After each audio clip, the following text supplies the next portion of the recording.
عبداللہ Tahir case میں ایک سنسنی خیز غیر معمولی اور چونکا دینے والی پیش رفت سامنے آئی ہے جس نے اس پورے معاملے کا رخ ہی تبدیل کر کے رکھ دیا ہے۔ اس واقعے کے بعد ہر شخص کے ذہن میں ایک ہی سوال گردش کر رہا تھا، ہر بندہ یہی سوچنے پر مجبور تھا کہ آخرکار حملہ آوروں کو کیسے پتہ چلا کہ عبداللہ طاہر اس مخصوص وقت پر کلینک کے اندر موجود ہیں، انہیں کیسے علم ہوا کہ عبداللہ طاہر کتنے بجے وہاں پہنچے ہیں، اور سب سے بڑی بات ان کو اس بات کا کیسے علم ہوا کہ عبداللہ طاہر اس وقت بالکل نہتے اور خالی ہاتھ ہیں، یعنی ان کے ساتھ کوئی سیکیورٹی یا محافظ موجود نہیں ہے۔ اس کیس سے جڑی اہم ترین اور دھماکے دار پیش رفت سامنے آئی ہے۔ ایک ایسا انکشاف کرنے جا رہا ہوں جس کو سننے کے بعد آپ کے سامنے یہ تصویر بالکل شیشے کی طرح واضح ہو جائے گی کہ اس کارروائی کے پیچھے کون سے چہرے چھپے ہوئے تھے۔ آپ کو یہ بالکل واضح ہو جائے گا کہ اس دل دہلا دینے والے واقعے کا ماسٹر مائنڈ امریکہ میں بیٹھ کر ڈوریاں ہلا رہا تھا، یا پھر اس سازش کو بنانے والے اور اس پر عمل درآمد کروانے والے لوگ عبداللہ طاہر کے اپنے ہی ارد گرد ان کے انتہائی قریب بیٹھے ہوئے تھے۔ وہ لوگ جنہیں عبداللہ طاہر کی ایک ایک نقل و حرکت کی خبر تھی، جنہیں ایک ایک لمحے کی پل پل کی اطلاع تھی، اور وہ اس وقت کہاں ہیں،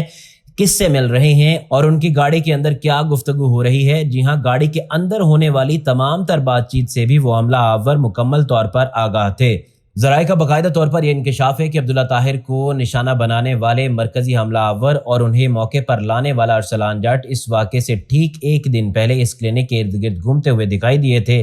کچھ انتہائی مؤثر ذرائع تو یہاں تک بتاتے ہیں کہ واقعے سے ایک دن پہلے دو مرکزی کردار اور ان کے ساتھ مزید دیگر افراد باقاعدہ طور پر اس کلینک کے اندر گئے، وہ اندر داخل ہوئے، وہاں موجود عملے سے انتہائی عام انداز میں کلینک کے کھلنے اور بند ہونے کی ٹائمنگ دریافت کی،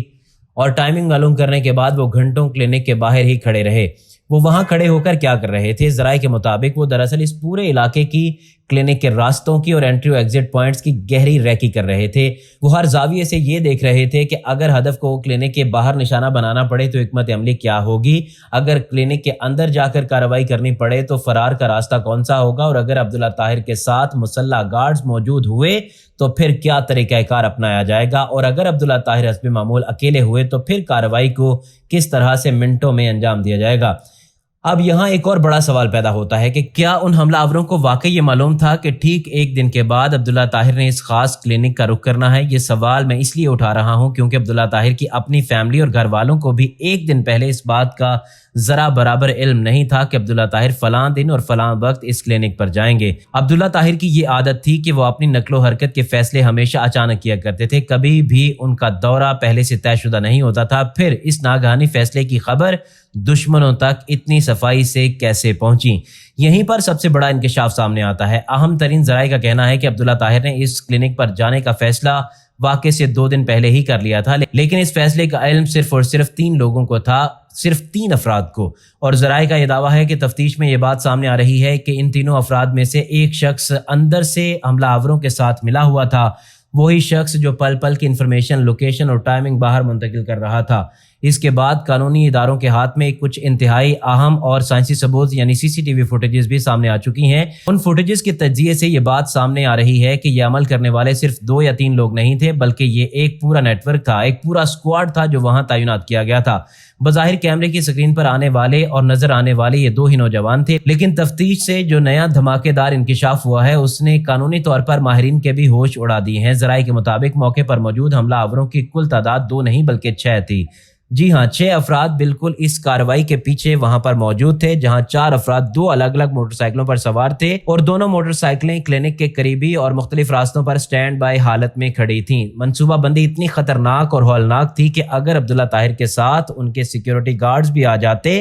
تو تینوں سمت سے یکدم حملہ کیا جاتا، یعنی 6 کے 6 افراد ہر صورت اپنے ہدف کو نشانہ بنانا چاہ رہے تھے۔ 2 افراد کا مخصوص ٹارگٹ عبداللہ طاہر کے سیکیورٹی گارڈز کو مشغول یا غیر فعال کرنا تھا، 2 افراد کا مرکزی ہدف عبداللہ طاہر تھے، اور باقی 2 افراد پیچھے رہ کر یعنی بیک اپ پر کھڑے ہو کر پورے راستے کو کور کر رہے تھے تاکہ اگر کوئی جوابی کارروائی ہو تو اسے کس طرح روکا جائے اور مرکزی افراد کو محفوظ راستہ کس طرح فراہم کیا جائے۔ یہ پوری ایک ویل پلانڈ پکچر تھی جو انہوں نے تیار کی تھی، ایک باقاعدہ اسکرپٹ تھا جو انہوں نے لکھ رکھا تھا، اور یہ 6 افراد واقعے سے ایک دن پہلے بھی وہاں پر مشکوک انداز میں دیکھے گئے تھے۔ ناظرین، اس معاملے میں جس مبینہ ملزم گوگی کا ذکر بار بار سامنے آ رہا ہے، اس کے حوالے سے ایک انتہائی حیران کن حقیقت سامنے آئی ہے۔ معلوم ہوا ہے کہ ماضی میں CCD کے ایک مقابلے میں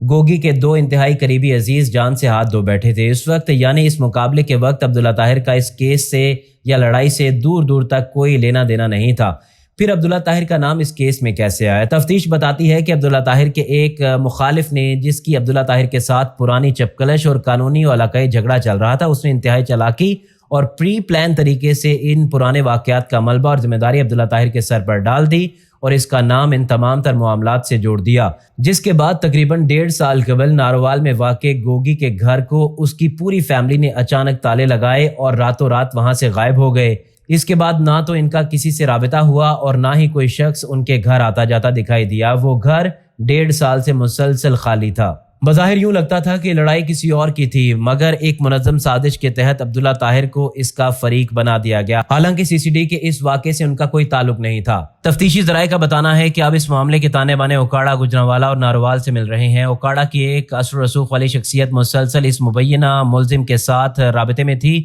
اور اسے مالی اور لاجسٹک مدد فراہم کر رہی تھی، حتیٰ کہ محکمہ جیل خانہ جات کے ایک آفیسر کا نام بھی اس تفتیش کے ڈوروں میں سامنے آ رہا ہے، جس نے ماضی میں کسی صلح یا معاملے کو دباؤ میں لانے کے لیے اپنا کردار ادا کیا تھا۔ واقعے سے کچھ ہی دیر پہلے عبداللہ طاہر نے ایک انتہائی قریب ترین اور قابل اعتماد سمجھے جانے والے ساتھی کو فون ملایا۔ عبداللہ طاہر نے اس سے فون پر گفتگو کرتے ہوئے کہا کہ بھائی میں کلینک جانے لگا ہوں، لیکن اگر تم کہتے ہو کہ فلاں اہم میٹنگ میں جانا میرا ضروری ہے تو میں کلینک کا ارادہ ابھی کینسل کر دیتا ہوں اور میٹنگ میں آ جاتا ہوں، لیکن ذرا سوچئے۔ دوسری طرف اس ایک قریبی شخص نے فوری طور پر عبداللہ طاہر کو روکا اور زور دے کر کہا کہ نہیں آپ میٹنگ چھوڑ دیں، آپ کلینک لازمی جائیں، آپ کا کلینک جانا بہت ضروری ہے۔ ذرائع کا کہنا ہے کہ یہ جملہ ادا کرنے والے اور عبداللہ طاہر کو ہر صورت کلینک پر پہنچنے والے اس شخص کو اب تفتیشی اداروں نے باقاعدہ طور پر حراست میں لے کر شامل تفتیش کر لیا ہے اور اس سے انتہائی سخت اور باریک بینی سے پوچھ گچھ کی جا رہی ہے۔ ناظرین، اس ہائی پروفائل کیس کے پردے کے پیچھے چھپے کردار اب ایک ایک کر کے سامنے آ رہے ہیں۔ وہ لوگ جو خود کو عبداللہ طاہر کا ہمدرد کہتے تھے اور اندر سے دشمنوں کی صفوں میں کھڑے تھے، ان کا بے نقاب ہونا اب بس کچھ ہی وقت کی بات ہے۔ اس کیس میں آنے والے دنوں میں کون سی نئی اور سنسنی خیز پیش رفت سامنے آتی ہے اور تفتیشی ادارے مزید حقائق کیا سامنے لاتے ہیں، ہم آپ کو بتائیں گے اگلے ویلاگ میں۔ تب تک کے لیے اپنے میزبان کو اجازت دیجیے گا، اپنا بہت سارا خیال رکھیے گا۔ اللہ حافظ۔